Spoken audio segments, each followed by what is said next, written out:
यानंतरचा शेषरावांचा ग्रंथ म्हणजे तब्बल 115 संदर्भ ग्रंथांच्या आधाराने लिहिलेला आणि वर्ष 1995 मध्ये प्रकाशित झालेला काश्मीर एक शापित नंदनवन हा होय।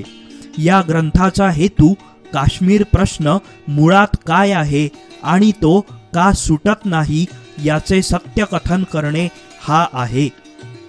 राष्ट्रीय दृष्टीने महत्त्वाच्या आणि समाजहिताच्या विषयांचा अभ्यास चिकित्सक पद्धतीने करून ते विषय लोकांसमोर आणण्याचा प्रयत्न शेषरावांनी नेहमीच केला। त्या दृष्टीने त्यांचा काश्मीर एक शापित नंदनवन हा ग्रंथ अभ्यासनीय आहे। शेषराव लिहितात, काश्मीर समस्या हा काश्मीर हे संस्थान असल्या कारणाने भारताच्या फाळणीचा राहिलेला अवशेष आहे। ते संस्थानाऐवजी ब्रिटिश प्रांत असते तर ही समस्या उरलीच नसती।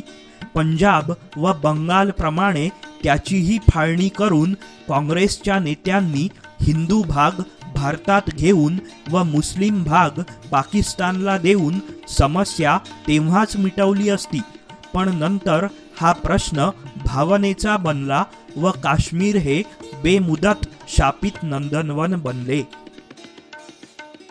या ग्रंथाचे महत्त्व हे की हा ग्रंथ लिहिण्यासाठी म्हणजे काश्मीर प्रश्नाच्या अभ्यासासाठी शेषरावांनी दिल्ली व जम्मू विभागाचा 1994 मध्ये अभ्यास दौरा केला। तिथले जवाहरलाल नेहरू विद्यापीठाचे ग्रंथालय, त्रिमूर्ती भवनातील नेहरू स्मारक ग्रंथालय, संसदेतील ग्रंथालय तसेच जम्मू विद्यापीठाचे ग्रंथालय इत्यादी ठिकाणांना अभ्यास भेटी देऊन तिथले महत्त्वाचे ग्रंथ मिळवण्याचे त्यांनी प्रयत्न केले।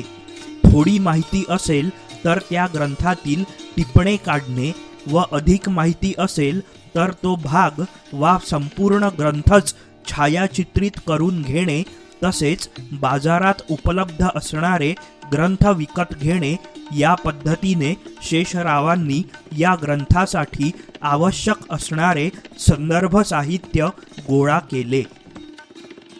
काश्मीर अभ्यासकांच्या घरी जाऊन त्यांच्याशी चर्चा करणे, त्यांच्याकडून ग्रंथ मिळविणे हाही शेषरावांचा कार्यक्रम होता। यासोबतच शेख अब्दुल्लांचा आतिश ए चिनार हा 961 पृष्ठांचा उर्दू भाषेतील आत्मचरित्रात्मक बहुमोल ग्रंथ त्यांनी मिळविला। शेषरावांना उर्दू भाषा येत नव्हती म्हणून त्यांनी सुमारे 1000 पानांचा हा ग्रंथ झेरॉक्स करून सोबत आणला। नांदेड आणि देगलूर येथील ज्येष्ठ मित्रांकडून तो मराठीमध्ये भाषांतरित करून घेतला आणि त्यानंतरच त्यांनी या पुस्तकाचा आपल्या ग्रंथलेखनासाठी पुरावा म्हणून वापर केला। काश्मीर एक शापित नंदनवन हे पुस्तक असे सिद्ध झाले। शेषराव सांगतात, काश्मीर एक शापित नंदनवन हा ग्रंथ काश्मीर समस्या समजून घेण्यासाठी लिहिलेला आहे।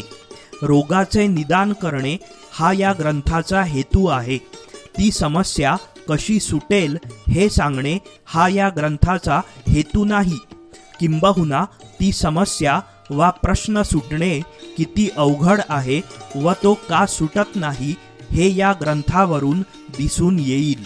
हा ग्रंथ लिहिताना सत्य सांगण्याचा आम्ही प्रयत्न केला आहे। सत्य सांगितल्यामुळे कोण कोण आमच्यावर रागावेल याचा विचार आम्ही केला नाही। सत्य सांगताना राष्ट्रीय भावना सुद्धा आम्ही आड येऊ दिलेली नाही। आपण राष्ट्रीय प्रश्नांचा सुद्धा कसा अभ्यास करीत नाही, प्रश्नाच्या मुळाशी न जाता वरवरचे वाचून राष्ट्रीय प्रश्नासंबंधातही कसे लेखन केले जाते आणि परिणामतः अशा प्रश्नांसंबंधात सर्वसामान्य अज्ञान वा गैरसमज कसे पसरलेले असतात हे या ग्रंथावरून कळून येईल। त्याच्या इच्छेने सारा भारत एक करून घेतला। काश्मीरला 370 ठेवलं, किती लोकांना भारतात यायचं होतं। आपण फाळणीचं पाणी केली होती। फाळणी करण्यासाठी तिकडे जाऊन म्हणालो, पण अत्यंत घाई काही घडी चूक अशी झाली, विलिनीकरण करून घेण्यात आलं. ते करून घेतलं जातं तर बरं झालं असतं. ते करून घेतलं, तात्पुरतं ठेवलं, विरोध केला वापर. काश्मीर प्रकरणाचे एकूण 5 पक्षकार, भारतीय नेते, पाकिस्तान, भारताचे गव्हर्नर जनरल लॉर्ड माउंटबॅटन, महाराजा हरिसिंह व शेख अब्दुल्ला म्हणजे काश्मीरी जनता, या सर्वांचे एकमत झाले असते तर, किंवा काश्मीरचा राजा मुस्लिम असता तर काश्मीर प्रश्न आज शिल्लकच उरला नसता. परंतु या 5 जणांचे 3 गट पडले. भारतीय नेते, पाकिस्तान आणि भारताचे गव्हर्नर जनरल यांचे म्हणणे होते की काश्मीरने पाकिस्तानात विलीन व्हावे. महाराजा हरिसिंगांचे म्हणणे होते की भारतात विलीन व्हावे, तर शेख अब्दुल्लांचे म्हणणे होते की स्वतंत्र राहावे. या 5 जणांचे एकमत न झाल्याने आक्रमण होईपर्यंत काश्मीर प्रश्न लोंबकळत राहिला. शेवटी पाकिस्तानच्या आक्रमणाने ही कोंडी फुटली. सार्वमताची अट घालून महाराजा हरिसिंह वगळता सर्वांचे समाधान होईल अशा पद्धतीने ही कोंडी फोडण्यात आली. परंतु यात एक चूक झाल्यामुळे ब्रह्मघोटाळा झाला. या प्रकरणात आणखी एक पक्षकार आहे हे भारतीय नेत्यांनी लक्षातच घेतले नाही. तो 6वा पक्षकार म्हणजे भारतीय जनता. भारतीय जनतेला काश्मीरबद्दल विलक्षण आपुलकी व आकर्षण आहे. त्यांना काश्मीर आपल्या पूर्वजांचे सांस्कृतिक माहेरघर वाटते. काश्मीर भारतात विलीन झाले. भारतीय सैन्य काश्मीरच्या मदतीला गेले. भारतपुत्रांनी त्यासाठी रक्त सांडून काश्मीर मुक्त केले. या बातमीने भारतीय जनतेचे चित्त थरारून उठले. त्यांच्या हृदयात काश्मीर अधिक खोलवर जाऊन बसले. आता काश्मीरचा वियोग ही त्यांच्या दृष्टीने अतर्क्य, असह्य व अशक्य गोष्ट झाली. अशा स्थितीत भारत सरकार सार्वमताची अट प्रत्यक्षात आणू शकणार नव्हते. सार्वमताने काश्मीर भारताबाहेर जाणे भारतीय जनतेला सहन होणार नव्हते. अशा पद्धतीने काश्मीर गमावले गेल्यास भारतीय मुस्लिमांचे जीवित धोक्यात आले असते. भारतातील सरकारही उलथून पडले असते. हे भारतीय जनमानस भारतीय नेत्यांना नंतरच्या काळात कळाल्यामुळे त्यांनी सार्वमत घेण्याचे यशस्वीपणे टाळले.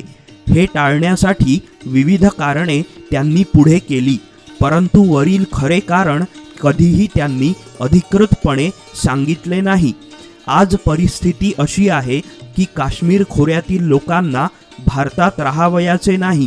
भारताबाहेर जाण्याची त्यांची मागणी भारत सरकार कधीही मान्य करणार नाही. ही मागणी मान्य करणारे सरकार क्षणभरही भारतात टिकणार नाही. तेव्हा काश्मीर खोऱ्याचा प्रश्न असाच राहील. भारत कधी सार्वभौम घेणार नाही, भारताची जनता कधी घेऊन येणार नाही. जे कोणी म्हणेल सार्वभौम ते सरकार दुसऱ्या दिवशी कोसळून पडेल. सैन्याच्या जोरावर आपण पाकिस्तानला ऐकणारच नाही. पाकिस्तान कितीही करून त्याला मिळणार नाही. तर काश्मीर खोऱ्याचा प्रश्न हा तसा शिल्लक पुढे मिटावा अशी इच्छा आहे. पण आम्ही ज्या मुस्लिम पक्षाचा अभ्यास केला आहे त्यावरून हा प्रश्न जोपर्यंत भारतात काश्मीर आहे तोपर्यंत त्याची शक्यता वाटत नाही. आपण तो काश्मीर सोडणार नाही. पाकिस्तान मदत करत आहे. त्यांचे धर्मबंधू म्हणून मदत करणं त्यांचा धार्मिक कर्तव्य आहे. काश्मीर प्रश्न सोडविण्याचे आज 2च मार्ग उपलब्ध आहेत. एक, काश्मीर खोरे पाकिस्तानला देऊन टाकणे किंवा स्वतंत्र करणे व 2, इतर राज्यांप्रमाणे एकात्म होऊन काश्मीर भारतात कसे राहील याची योजना आखणे. यापैकी पहिला पर्याय काही अपवादात्मक मानवतावादी वगळता कोणताही भारतीय नागरिक मान्य करणार नाही. एवढेच नाही तर सय्यद शहाबुद्दीन सारखे काही जात्यंध मुस्लिम नेते वगळता कोणताही भारतीय मुस्लिम हा पर्याय मान्य करणार नाही. काश्मीर हे मुस्लिम बहुसंख्याक म्हणून तेथील लोकेच्छेनुसार पाकिस्तानात जाणे ही बाब आपल्याला फार मोठ्या समस्येत व संकटात टाकणारी आहे याची पूर्ण जाणीव भारतीय मुस्लिमांना आहे, तेव्हा काश्मीर खोरे भारतात राहणे भारतीय मुस्लिमांच्या दृष्टीनेही हिताचे आहे. तेव्हा काश्मीर खोरे पाकिस्तानला देऊन टाकणे किंवा स्वतंत्र करणे हा पर्याय भारतीयांना अमान्य होणारा आहे. आता दुसरा पर्याय, तो म्हणजे काश्मीर हे इतर राज्यांप्रमाणे एकात्म करून भारतात ठेवणे. हा पर्याय वरचेवर कठीण दिसत आहे. काश्मीरचा खरा रोग काश्मीरचे मुस्लिम बहुसंख्याकत्व आणि पाकिस्तानशी भौगोलिक संलग्नत्व या दोन कारणांतून निर्माण झालेला आहे. यापैकी कोणतीही गोष्ट नष्ट करता येणे कठीण आहे. मुस्लिम बहुसंख्याकत्व कमी करणे फारच कठीण आहे. असे करणे हिंदू मनालाच आवडत नाही. तेव्हा काश्मीर समस्या निर्माण होण्यात व कायम राहण्यात वरील दोन कारणांमध्ये या हिंदू मनोवृत्तीचीही पूरक भर पडलेली आहे. आंदोलन सुरू होईल जम्मूमध्ये, जुनी मागणी आहे जम्मूला देवायची आणि मग सरकार करेल. जनतेची मागणी असल्यामुळं जम्मू लढा केला, ते राज्यसंस्था होईल. जम्मूचा प्रश्न मिळेल, लढाचा मिटला जाईल. काश्मीर खोऱ्याचा प्रश्न मिळेल का याविषयी मला पूर्ण शंका आहे. आंतरविद्याशाखीय अभ्यासक राजीव साने या ग्रंथाविषयी आपला अभिप्राय नोंदवतात की काश्मीर एक शापित नंदनवन हे पुस्तक पहिल्यांदा वाचलं हे एका प्रकारे बरंच झालं, कारण त्यात शेषराव भारताच्या बाजूनही पक्षपात न करण्याइतके वस्तुनिष्ठ आहेत याचा प्रत्यय येतो. भरपूर पुरावे देणं हे त्यांचं नेहमीच वैशिष्ट्य असतं. राजा हरिसिंग, नेहरू, गांधी, पटेल, माउंटबॅटन अशा सर्वांचा एकमेकांशी झालेला पत्रव्यवहार या पुस्तकात प्रथमच वाचला. काश्मीर संदर्भात गांधीजी, नेहरू, वल्लभभाई या सर्वांनी काश्मीर भारतात घ्यायला स्पष्ट नकार दिला होता हे आपल्याला माहीतच नसतं. निदान मला तरी माहीत नव्हतं. माउंटबॅटनशी झालेल्या कराराप्रमाणे सीमेलगतचं संस्थान असेल तर राजा हिंदू आहे की मुस्लिम हे न बघता जनता बहुसंख्य कोणती आहे हा निकष ठरला होता. त्यानुसार मुस्लिम राजा असलेलं जुनागड हे संस्थान जनता हिंदू असल्यानं भारतात विलीन करण्यात आलंही होतं. या ग्रंथाच्या मलपृष्ठावर म्हटल्याप्रमाणे काश्मीरच्या महाराजांना भारतात विलीन व्हावयाचे नव्हते हा प्रवाद खरा आहे काय? त्यांना पाकिस्तानात विलीन होण्याचा सल्ला भारताने का दिला होता? संस्थानांच्या विलिनीकरणाचे भारताचे धोरण कोणते होते? विलीन करून घेताना सार्वमताचे लेखी आश्वासन का देण्यात आले? तरीही नंतर सार्वमत का घेतले गेले नाही? घटनेत 370 कलम कसे व कशासाठी आले? पंडित नेहरूंनी पंतप्रधान शेख अब्दुल्लांना कारागृहात का टाकले? तेथे अराजकाची व दहशतवादाची सुरुवात केव्हा झाली? या व अशा अनेक प्रश्नांची खरी उत्तरे या ग्रंथात सापडतील. शेषराव म्हणतात, एखादा राष्ट्रीय प्रश्न चुकांवर चुकांचा डोंगर उभा करून किती गुंतागुंतीचा करून ठेवता येतो याचे उत्तम उदाहरण म्हणजे काश्मीर प्रश्न. गुंता सोडवावा म्हणून योजलेला प्रामाणिक उपायसुद्धा गुंता वाढविण्यास कारण ठरत गेला ही या प्रश्नाची खरी शोकांतिका होय. अशा प्रकारे भरभक्कम पुराव्यांनिशी या ग्रंथात मांडलेले दाहक सत्य कितीही अप्रिय वाटले तरी राष्ट्रासाठी ते समजून घ्यावेच लागेल. यापुढचा शेषरावांचा महत्त्वाचा ग्रंथ म्हणजे वर्ष 1998 मध्ये प्रकाशित झालेला डॉक्टर आंबेडकरांचे सामाजिक धोरण एक अभ्यास हा 500 पृष्ठांचा ग्रंथ. हा ग्रंथ म्हणजे बाबासाहेब काळानुसार व परिस्थितीनुसार कसे बदलत गेले याचा घेतलेला वेध आहे. बाबासाहेबांच्या सामाजिक धोरणातील परिवर्तनाचा अभ्यास करणारा हा ग्रंथ आहे. डॉक्टर आंबेडकरांचा अतिशय बारकाईने आणि चिकित्सकपणे अभ्यास केल्यानंतर शेषरावांच्या लक्षात आले की बाबासाहेबांच्या वाङ्मयाचा फार मोठा अभ्यास करावयाचा अजून बाकी आहे. त्यांचे सारे ग्रंथ समोरासमोर ठेवून तुलनात्मक पद्धतीने त्यांचा अभ्यास अद्याप सुरू झालाच नाही. महाराष्ट्र शासनाने प्रथम प्रकाशित केलेल्या डॉक्टर आंबेडकरांच्या खंडातील खंड क्रमांक 3 ते 5 या 3 खंडातील आंबेडकर साहित्याने संशोधकांसाठी कसे आव्हान उभे केले आहे याची दखल अद्याप अभ्यासकांनी घेतलेली नाही. बाबासाहेब आंबेडकरांचे सर्वच प्रसिद्ध अप्रसिद्ध लेखन महाराष्ट्र शासन प्रकाशित करीत आहे. त्यातील काही लेखन डॉक्टर आंबेडकरांनी हेतुतः अथवा अन्य काही कारणामुळे प्रसिद्ध केलेले नसावे अशी शंका शेषरावांच्या मनात आहे. आज हे सर्व लेखन प्रसिद्ध करताना बाबासाहेबांच्या लेखनात काही अंतर्विरोध तर प्रकट होत नाही ना याची काळजी घ्यावयास हवी होती, पण ती घेतली गेली नाही असे शेषरावांना ठामपणे वाटते. विशेषतः परस्परांशी छेद देणारे ग्रंथ बाबासाहेबांनी का लिहिले याच्या प्रेरणांचा व कारणांचा कुणी शोध घेत नाही. शूद्र कोण होते, अस्पृश्य कोण होते या प्रसिद्ध ग्रंथातील सिद्धांत बाबासाहेबांनी नंतर का सोडून दिले?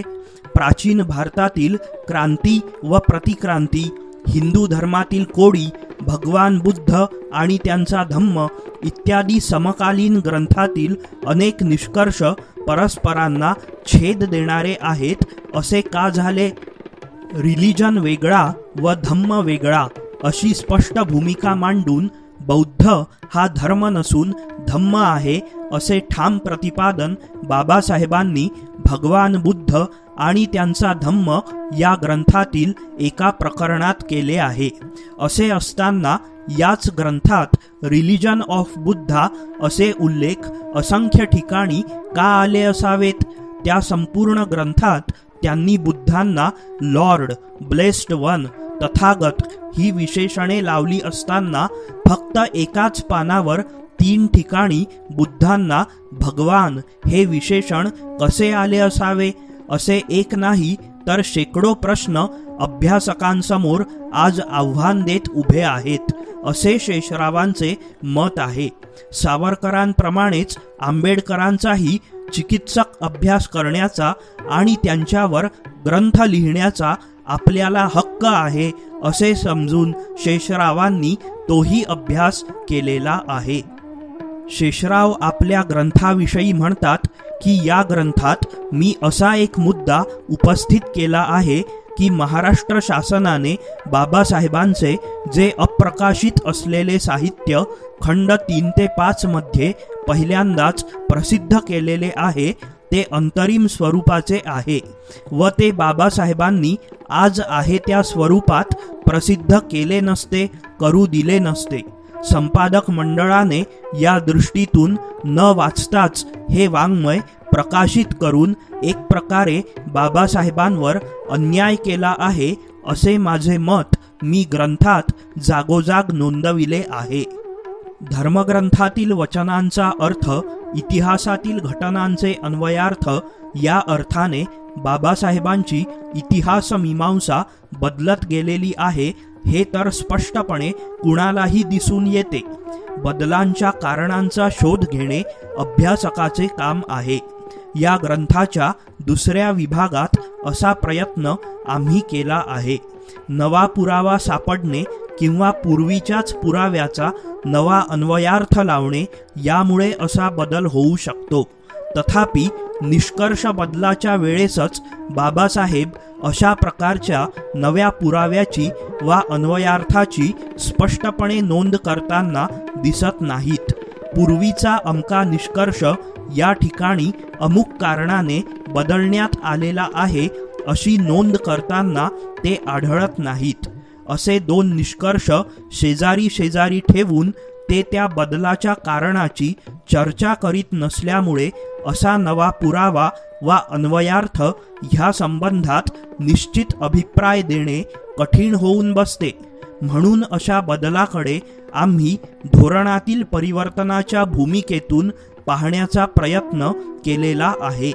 आताच्या अभ्यासकांनी कोणत्या परिस्थितीत व कोणत्या कारणांनी बाबासाहेबांना असे लेखन करावे लागले याचा अधिक खोलात जाऊन शोध घेतला पाहिजे. प्राध्यापक दत्ता भगत शेषरावांच्या ग्रंथाविषयी आपल्या प्रस्तावनेत म्हणतात की डॉक्टर बाबासाहेब आंबेडकर हे एक ध्येयवादी कृतिशील विचारवंत होते. तेव्हा त्यांच्यासारख्या महापुरुषाच्या मनात एका आदर्श समाजाचे रूप असणार. ध्येयात्मक स्वरूपाच्या सामाजिक विचारातून ते रूप प्रकट होते. मनात असलेला हा आदर्श समाज मूर्त रूपात यावा म्हणून त्यांच्यासारखा महापुरुष काही सामाजिक धोरण ठरवून कार्यक्रमांची आखणी करतो. परिणामतः अशा महापुरुषांच्या लेखन आणि उक्तीत अनेक प्रसंगी अंतर्विरोधही दिसून येतो. हा अंतर्विरोध दाखवून देत आंबेडकरी विचारांची संगती वाचकांसमोर ठेवणे हा प्राध्यापक शेषराव मोरे यांचा हेतू या ग्रंथलेखनामागे आहे. खंड 3 ते 5 मधील या प्रथम प्रकाशित साहित्याचा लेखन काळ त्या लेखन कृतीवर नोंदवलेला नसल्यामुळे त्यातील विचारांची वा निष्कर्षाची कालानुसार सुसंगती लावणे आणखीन अवघड होऊन बसले आहे. तथापि बाबासाहेबांच्या चरित्रावरून, लेखन आणि कृतीतील संकेतावरून असा काळ अंदाजित करण्याचा प्रयत्न शेषरावांनी या ग्रंथात केलेला आहे. या ग्रंथाला एक विशेष प्रकारची विषयसूची जोडलेली आहे. वाचकांना ती अतिशय उपयुक्त ठरेल. त्यांना हव्या असणाऱ्या विषयासंबंधी वा मुद्द्यासंबंधी बाबासाहेबांचे विशिष्ट काळातील मत काय होते ते आपल्याला या सूचीवरून लगेच कळू शकेल. त्यांचे विशिष्ट मत कोणत्या काळातील आहे हे कळण्यासाठी त्या मताच्या संदर्भातील इसवी सन कंसात देण्याची सोय त्या सूचीत करण्यात आली आहे. अशा प्रकारची ही वैशिष्ट्यपूर्ण सूची तयार करण्यासाठी शेषरावांना खूपच परिश्रम घ्यावे लागलेत. शेषराव लिहितात, या ग्रंथातील विवेचन केवळ तात्विक वा ज्ञानक्षेत्रीय नाही, तर ते आजच्या करिता उपयुक्त व मार्गदर्शकही आहे अशी माझी धारणा आहे. हे मार्गदर्शन कोणत्या स्वरूपाचे आहे ते या ग्रंथाच्या शेवटच्या भागात शेषरावांनी सांगितले आहे.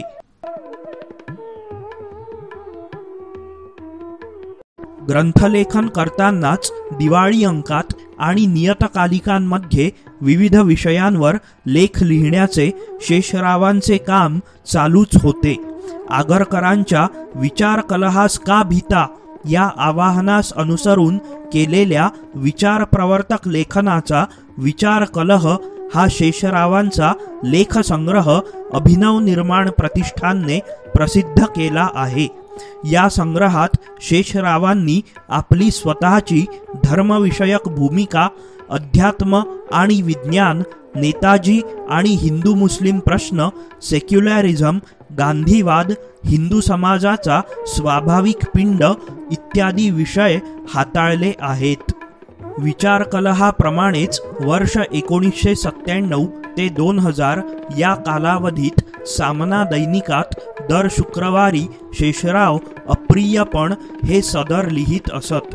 हे सदर अतिशय लोकप्रिय झाले आणि त्यातील लेखांचे संग्रह 2 भागात अप्रियपण याच नावाने प्रसिद्ध झाले. सदराचे नि लेखसंग्रहाचे नाव असे का ठेवले हे सांगताना शेषराव म्हणतात की लेख लिहिण्यासाठी आम्ही जे विषय निवडत असू ते सामाजिक वा राष्ट्रीय दृष्ट्या महत्त्वाचे असत. त्यांच्याविषयी जनसामान्यांच्याच नव्हे तर मान्यवर विचारवंतांच्या वा अभ्यासकांच्या मनात गैरसमज असत आणि त्या संबंधातील सत्य सांगितल्यास ते त्यांना अप्रिय वाटणारे असे असत. त्यामुळेच मी त्या सदराचे नाव अप्रियपण असे ठेवलेले होते. या पुस्तकाचे नावही तेच ठेवलेले आहे. लोकांना आवडणारे सांगून लोकप्रिय होण्यापेक्षा त्यांना न आवडणारे पण हिताचे सांगून अप्रिय होण्याचा धोका पत्करणे अधिक चांगले आहे असे मी मानतो. जरी लोकांना ते अप्रिय लेखन पटले नाही तरी त्या विषयाची दुसरी बाजू विचार करण्यासाठी त्यांच्या समोर येते. हा अशा लेखनाचा महत्त्वाचा लाभ असतो. विचार पटले नाहीत तरी वेगळ्या दृष्टिकोनातून विचार करायला असे लेख वाचकांना प्रवृत्त करू शकतात. यामुळेच शेषराव या लेखसंग्रहात एकीकडे शंकराचार्यांनी हिंदूंसाठी काय केले म्हणून त्यांना टीकेचे लक्ष बनवितात, यज्ञधर्मावर कठोर प्रहार करतात, संतपीठाच्या योजनेसंबंधात प्रश्न उपस्थित करतात, तर दुसरीकडे औरंगजेबाला सेक्युलर व शिवाजीला जातीय म्हणणाऱ्या असगर अली इंजिनियरचे अंतरंग उघड करतात. एकीकडे स्वदेशीवर लिहिताना त्याच्या मुळाशी चातुर्वर्ण्याचे तत्व कसे आहे हे ते दाखवून देऊन हिंदुत्वनिष्ठांना दुखवितात, तर दुसरीकडे डॉक्टर झकेरियांचा अखंड भारताचा पुरस्कार कसा घातक आहे आणि मौलवींना राजकारणात आणण्याचा अग्रमान मौलाना आझादांकडे कसा जातो हेही ते दाखवून देतात. प्रथमदर्शनी जे दिसते, जे रूढ आहे व जे जनमानसाला भावते त्यापेक्षा त्या गोष्टीचे अंतरंग कसे वेगळे आहे हे अप्रिय कथन करणे हा त्यांचा लेखनपिंडच आहे. कोणतेही भाष्य न करता वा स्वतःचे निष्कर्ष न मांडता वाचकांच्या विचारार्थ एखादी गोष्ट जशी आहे तशी स्पष्ट करून सांगणे हे शेषरावांच्या लेखनाचे एक वैशिष्ट्य आहे. या दृष्टीने अप्रियपण या लेखसंग्रहातील साने गुरुजींचा ग्रंथ इस्लामी संस्कृती, सर्वोच्च न्यायालयाचा हिंदू धर्म गौरव व बौद्ध आणि वैदिक धर्मीयांना दावत हे लेख उल्लेखनीय आहेत. यापुढचे शेषरावांचे अत्यंत महत्त्वाचे 2 ग्रंथ म्हणजे वर्ष 2000 मध्ये प्रकाशित झालेला मुस्लिम मनाचा शोध आणि वर्ष 2006 मध्ये प्रकाशित झालेला 4 आदर्श खलिफा हे होत. मुस्लिम मन मुख्यतः इस्लाममधून घडलेले आहे. मुस्लिम मनाचा शोध म्हणजे पर्यायाने मूळ इस्लामचा अभ्यास होय. मूळ इस्लामचा अभ्यास म्हणजे मूलतः 3 गोष्टींचा अभ्यास.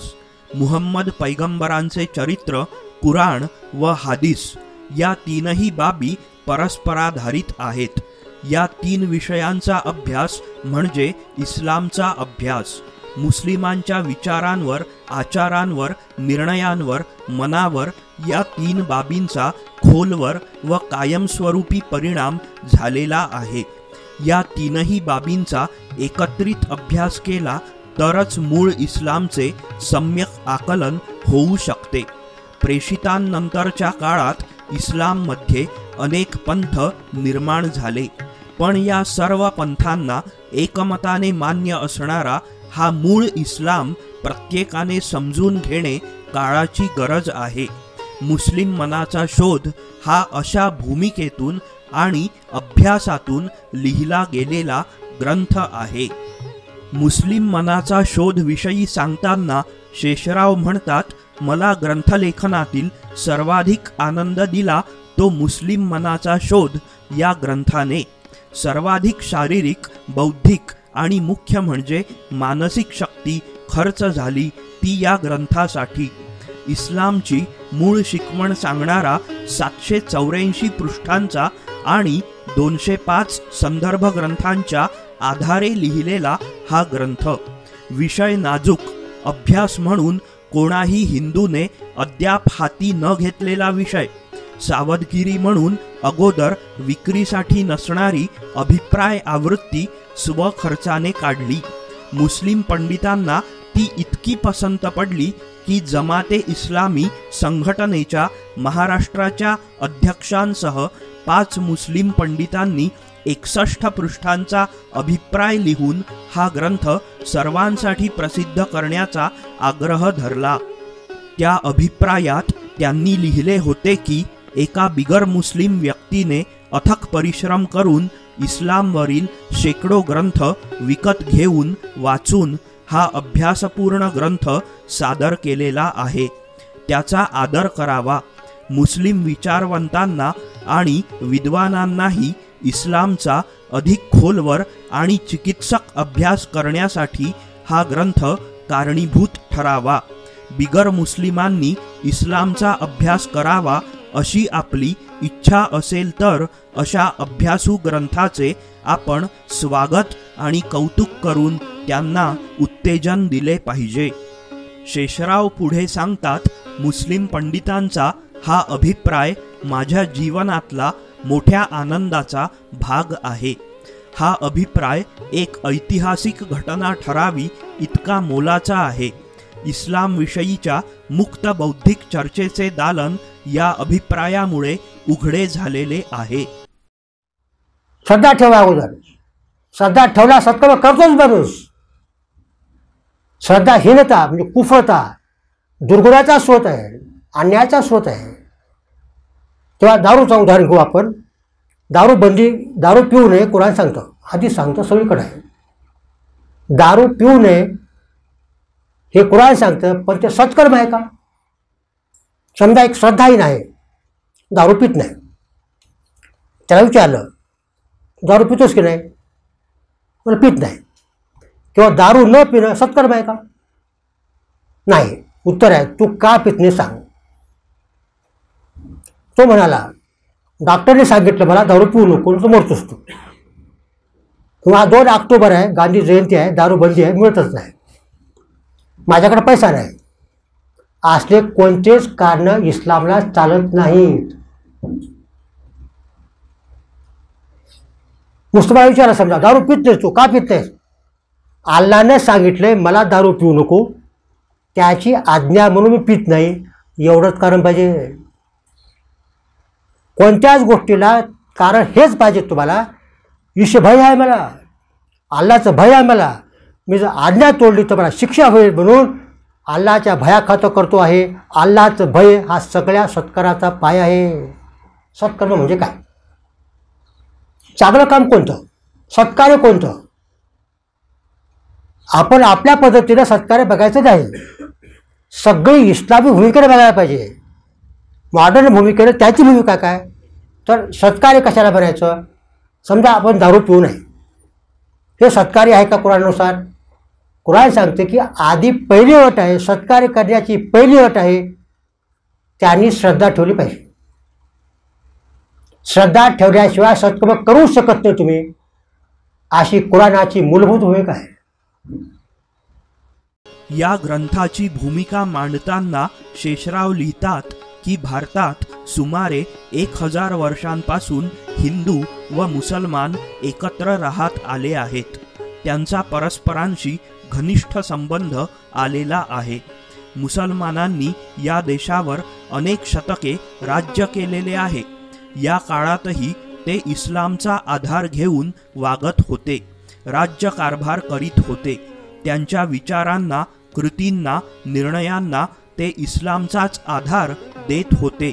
या प्रदीर्घ कालखंडात या दोन्ही समाजांचा एकमेकांवर परिणाम झालेला आहे. परस्परांना बरे वाईट अनुभव आलेले आहेत. पाकिस्तानच्या निर्मितीसाठीही धर्माचाच आधार घेतला गेला होता. आजही सामाजिक राजकीय बाबींसंबंधात धर्माचा आधार घेतला जातो. एवढे घनिष्ठ संबंध आले असतानाही हिंदूंनी इस्लामचा अभ्यास केल्याचे आढळत नाही. आपल्या राष्ट्रबंधूचा धर्म काय आहे, त्यांचे काय म्हणणे आहे हे समजून घेण्याचा हिंदूंनी फारसा प्रयत्न केल्याचे दिसत नाही.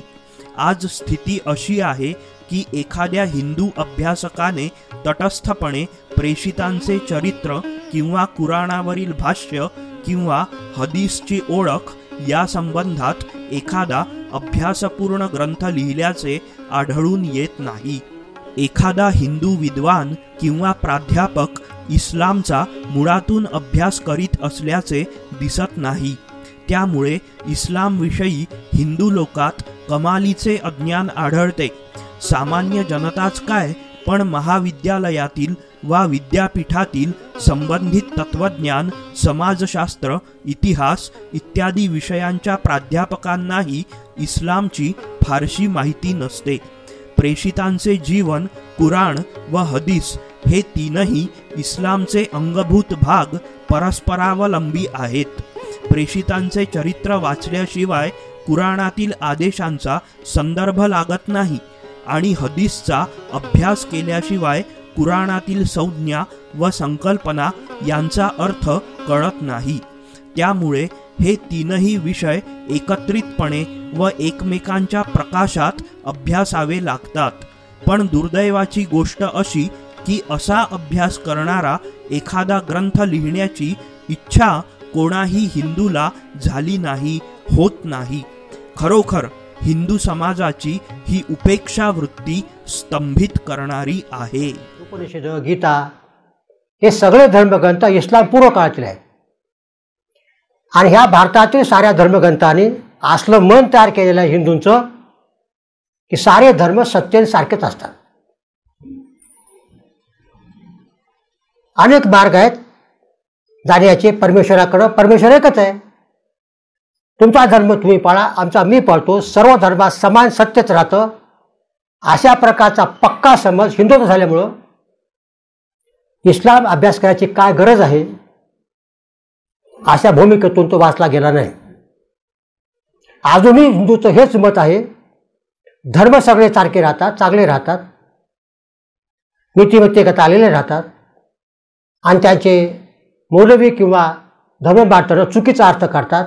अशा प्रकारचा पक्का समज हिंदूच असल्यामुळं मूलभूत अभ्यासाच्याकडे आपण दुर्लक्ष झालेलं आहे. हिंदूंनी इस्लाम हा विषयच अभ्यासातून, चर्चेतून, बोलण्यातून, मनातून काढून टाकलेला आहे. इस्लामविषयी हिंदूंमध्ये जे प्रचंड गैरसमज आहेत त्याचे एक प्रमुख कारण म्हणजे इस्लामविषयी हिंदूंना असलेले सार्वत्रिक अज्ञान होय. हिंदू विद्वानापासून सामान्यापर्यंत, राजकारण्यापासून धर्मपंडितापर्यंत, हिंदुत्वनिष्ठ म्हणून ओळखल्या जाणाऱ्या नेत्यापासून, विचारवंतापासून तो समाजवादी, निधर्मी म्हणवल्या जाणाऱ्या विद्वानापर्यंत हे अज्ञानाचे लोण पसरलेले दिसेल.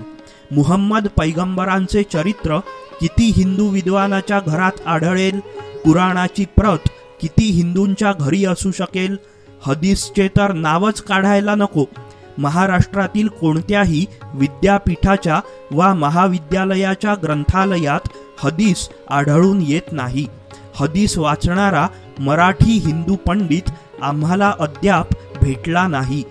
डोळ्याने हदीस पाहणारा एखादा मराठी हिंदू पंडित सापडेल काय याची शंका आहे. जे हदीस आज पाकिस्तानसहित अनेक मुस्लिम राष्ट्रांची राज्यघटना किंवा राज्यघटनेचा मूलाधार आहे, ते हदीस हिंदूंना माहीत असू नये. खरोखर हे अज्ञान, अनास्था, दुर्लक्ष आश्चर्यकारक आहे. दुसऱ्याच्या धर्माचा अभ्यास केल्याशिवाय तो धर्म आपल्याला कळत नसतो.